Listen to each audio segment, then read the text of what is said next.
Assalamualaikum warahmatullahi wabarakatuh.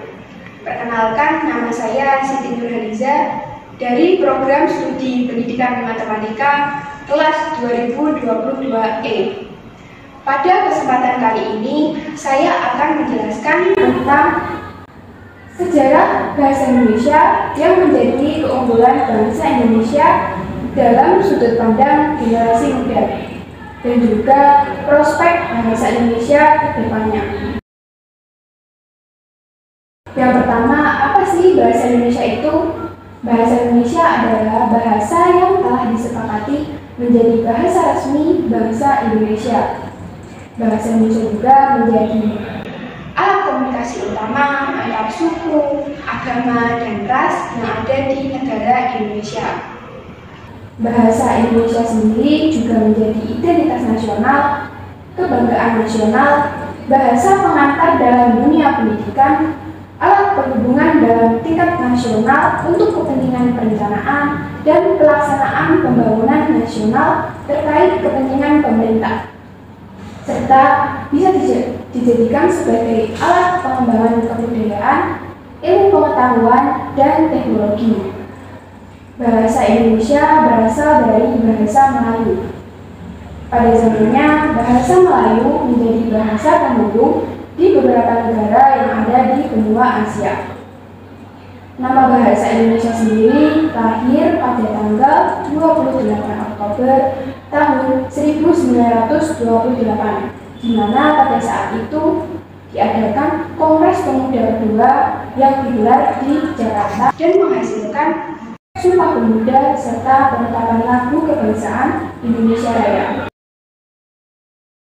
Sumpah Pemuda diikrarkan oleh pemuda bangsa Indonesia guna membangkitkan semangat jiwa nasionalisme untuk melawan penjajah pada masa itu. Salah satu isi dari Sumpah Pemuda, tepatnya ikrar yang ketiga, berbunyi, "Kami, putra dan putri Indonesia, menjunjung tinggi bahasa persatuan bahasa Indonesia." Dari ikrar tersebut menunjukkan bahwa bahasa Indonesia adalah bahasa persatuan bangsa Indonesia. Oleh karena itu, kita sebagai warga negara Indonesia haruslah menjunjung tinggi bahasa persatuan tersebut. Dengan senantiasa bangga berbahasa Indonesia, tidak menyalahgunakan bahasa Indonesia, menghindari penggunaan bahasa gaul yang tidak sesuai dengan kaidah bahasa Indonesia, dan lain-lain. Seiring berjalannya waktu, bahasa Indonesia mengalami perubahan dan perbaikan. Seperti pada bagian ejaan, bahasa Indonesia telah mengalami perubahan beberapa kali dalam hal ejaan, mulai dari ejaan Van Ophusen, Suwandi, ejaan Melindo, ejaan yang disempurnakan atau EYD, sampai ejaan bahasa Indonesia atau EBI. Bahasa Indonesia ke depannya juga pasti akan berkembang menjadi lebih baik dan makin luas penggunaannya. Bahasa Indonesia bahkan berpeluang menjadi bahasa internasional seperti bahasa Inggris.